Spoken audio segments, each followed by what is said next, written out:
ವಿದ್ಯುತ್ ಸಮಸ್ಯೆಯಿಂದ ತೋಟಕ್ಕೆ ನೀರು ಹಾಯಿಸಲು ಒದ್ದಾಡುವ ರೈತರಿಗೆ ಇಲ್ಲೊಂದು ಸಿಹಿ ಸುದ್ದಿ ಇದೆ.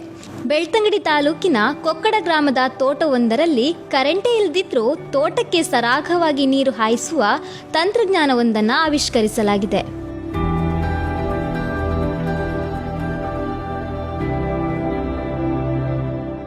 ಕೊಕ್ಕಡದ ಅಗತ್ತ ಮನೆಯ ಬಾಳಪ್ಪ ಗೌಡರೇ ಈ ತಂತ್ರಜ್ಞಾನದ ಜನಕ. ತೋಟದ ಸನಿಹದ ತೋಡಿನ ನೀರನ್ನು ತುಸು ಎತ್ತರದಲ್ಲಿರುವ ತಮ್ಮ ತೋಟಕ್ಕೆ ಹಾಯುವಂತೆ ಮಾಡಿದ್ದಾರೆ ಈ ಬಾಳಪ್ಪ ಗೌಡ. ಅದಕ್ಕಾಗಿ ಇವರು ಬಳಸಿರೋದು ನಾವು ನಿರುಪಯುಕ್ತ ಎಂದೇ ಎಸೆಯುವ ವಸ್ತುಗಳನ್ನೇ ಅನ್ನೋದು ಗಮನಿಸಬೇಕಾದ ವಿಷಯ.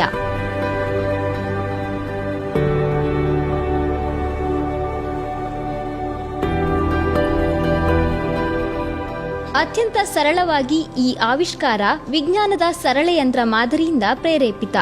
ಪ್ಲಾಸ್ಟಿಕ್ ಬುಟ್ಟಿಗಳಿಂದ ತಯಾರಿಸಿದ ಫ್ಯಾನ್ ನೀರಿನ ಶಕ್ತಿಗೆ ಚಲಿಸುವಂತೆ ಮಾಡಿ ಅದಕ್ಕೆ ಜೋಡಿಸಿರುವ ಬೆಲ್ಟ್ ನೀರೆತ್ತುವಂತೆ ಈ ವಿನ್ಯಾಸವಿದೆ. ಒಂದು ಫ್ಯಾನ್ ಮಾಡಿದ್ದೇವೆ, ಆರು ರೆಕ್ಕೆಯ ಒಂದು ಫ್ಯಾನ್ ಮಾಡಿದ್ದೇವೆ.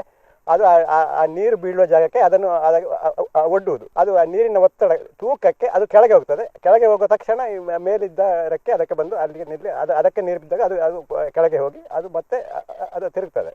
ತಿರುಗುವಾಗ ಅದಕ್ಕೆ ಇನ್ನೊಂದು ಭಾಗಕ್ಕೆ ಒಂದು ರಿಮ್ಮನ್ನು ಜೋಡಿಸಿದ್ದೇನೆ. ಆ ರಿಮ್ ಅದು ಮೇಲ್ಗಡೆಗೆ ಒಂದು ಕಂಗಿ ಒಂದು ಆಧಾರದಲ್ಲಿ ಮೇಲ್ಗಡೆ ಇನ್ನೊಂದು ಚಕ್ರ ಉಂಟು. ಅದಕ್ಕೆ ಮಧ್ಯೆ ಹಗ್ಗದಿಂದ ಇದು ಬೆಲ್ಟ್ ಮಾಡಿದ್ದೇನೆ. ಖಾಲಿ ಒಂದು ಹಗ್ಗ ಮಾತ್ರ, ಹಗ್ಗದಿಂದ ಬೆಲ್ಟ್ ಮಾಡಿ ಆ ಬೆಲ್ಟಿಗೆ ರಬ್ಬರ್ ಟಾಪಿಂಗ್ ಮಾಡುವ 12 ಚಿಪ್ಪಿ ಕಟ್ಟಿದ್ದೇನೆ.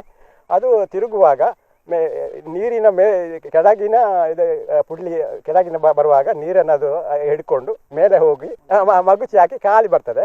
ವಾಪಸ್ ಮೇಲೆ ಅದು ನೀರಿನ ಮಟ್ಟಕ್ಕೆ ಬರುವಾಗ ಅದರಲ್ಲಿ ನೀರು ಭರ್ತಿಯಾಗಿ ಅದು ಮೇಲೆ ಹೋಗ್ತದೆ. ಮೇಲೆ ಹೋಗಿ ವಾಪಸ್ ಅಲ್ಲಿ ನೀರನ್ನು ಅನ್ಲೋಡ್ ಮಾಡಿ ಅದು ಕೆಳಗೆ ಬರ್ತದೆ. ಕೆಳಗೆ ಬಂದು ಹೀಗೆ ಅದು ಅದರ ಕೆಲಸ ಮಾಡ್ತದೆ. ಆ ನೀರನ್ನು ನಾವು ಪೈಪಿನ ಮುಖಾಂತರ ನಮ್ಮ ತೋಟಕ್ಕೆ ಕೊಂಡೋಗಿ ಅಲ್ಲಿ ಟಾಂಕಿಗೆ ತುಂಬಿಸಿ ಅಲ್ಲಿಂದ ತೋಟಕ್ಕೆ ಡ್ರಿಪ್ ಮಾಡ್ತೇವೆ. ಈ ಪ್ರಾಕೃತಿಕ ನೀರಾವರಿ ಯೋಜನೆಗೆ ಕೇವಲ 1-2 ಸಾವಿರ ಮಾತ್ರ ಖರ್ಚಾಗಿದೆ ಅನ್ನುತ್ತಾರೆ ಬಾಳಪ್ಪ ಗೌಡ. ಇದಲ್ಲದೆ ನಿರುಪಯುಕ್ತ ವಸ್ತುಗಳನ್ನೇ ಬಳಸಿ ಕಡಿಮೆ ವೆಚ್ಚದ ತೂಗು ಸೇತುವೆಯನ್ನು ನಿರ್ಮಿಸಿದ ಖ್ಯಾತಿ ಇವರಿಗಿದೆ. ತೋಡಿನ ಅತ್ಲಾಗಿಟ್ಲಕ್ಕೆ ಜಾಗ ಇರುವುದರಿಂದ ಮಳೆಗಾಲದಲ್ಲಿ ದಾಟಲಿಕ್ಕೆ ಕಷ್ಟ ಆಗುವುದರಿಂದ ನಾನೊಂದು ಸಿಂಪಲ್ ಒಂದು ಖಾಲಿ 60 ಫೀಟ್ ಉದ್ದದ ಸೇತುವೆಯನ್ನು ಖಾಲಿ 6,000ದಿಂದ ಮಾಡಿದ್ದೇನೆ. 6,000ದಿಂದ ಮಾಡಿ ಅದಕ್ಕೆ ಒಂದು 10 ವರ್ಷ ಗ್ಯಾರಂಟಿ ಉಂಟು. 10 ವರ್ಷಕ್ಕೆ ಏನಾಗುದಿಲ್ಲ. ಇನ್ನು ಬೇಕಾದ್ರೆ ಯಾರಾದರೂ ಆರ್ಡರ್ ಕೊಟ್ಟರೆ ಒಂದು 10,000ಕ್ಕೆ 1 ಫೀಟ್ ಅಗಲದ ಇದು ನಡೆಯುವ ದಾರಿಯನ್ನು ಮಾಡಿ 10,000ಕ್ಕೆ ಮಾಡಿಕೊಡುವ ಅಷ್ಟು ನನಗೆ ಕೆಪಾಸಿಟಿ ಉಂಟು.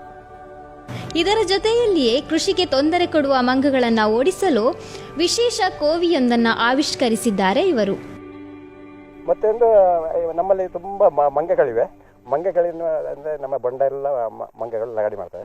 ಅದಕ್ಕೆ ಬೇಕಾಗಿ ಒಂದು ಕೋವಿ ಮಾಡಿ ಮಂಗಗಳ ಮೇಲೆ ಕಲ್ಲಿನ ಸುರಿಮಳೆ, ಅದು 1-2 ಕಲ್ಲಾದರೂ ಅದಕ್ಕೆ ಒಂದು 50 ಸಣ್ಣ ಸಣ್ಣ ಕಲ್ಲಾಗ್ತವೆ. ಕಡಲೆ ಅಷ್ಟು ದೊಡ್ಡ 50 ಹೊಯ್ಗೆ ಕಲ್ಲು ಹಾಕಿ ಅದು ಒಮ್ಮೆ ಸಿಡಿಯುವಾಗ ಮಂಗಕ್ಕೆ 1-2 ಸಿಗ್ತದೆ. ಮತ್ತೆ ಅದನ್ನು ಆ ಕಡೆ ಮಂಗ ಬರುತ್ತದೆ.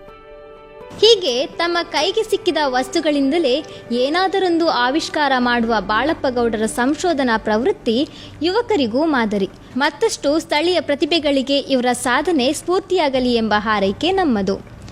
ಶ್ವೇತಾ ಎಂ ಮತ್ತು ವಿಜೇತಾ ಜೊತೆ ಸುಧಾಶ್ರೀ ಮುರವಾರ್ತೆ.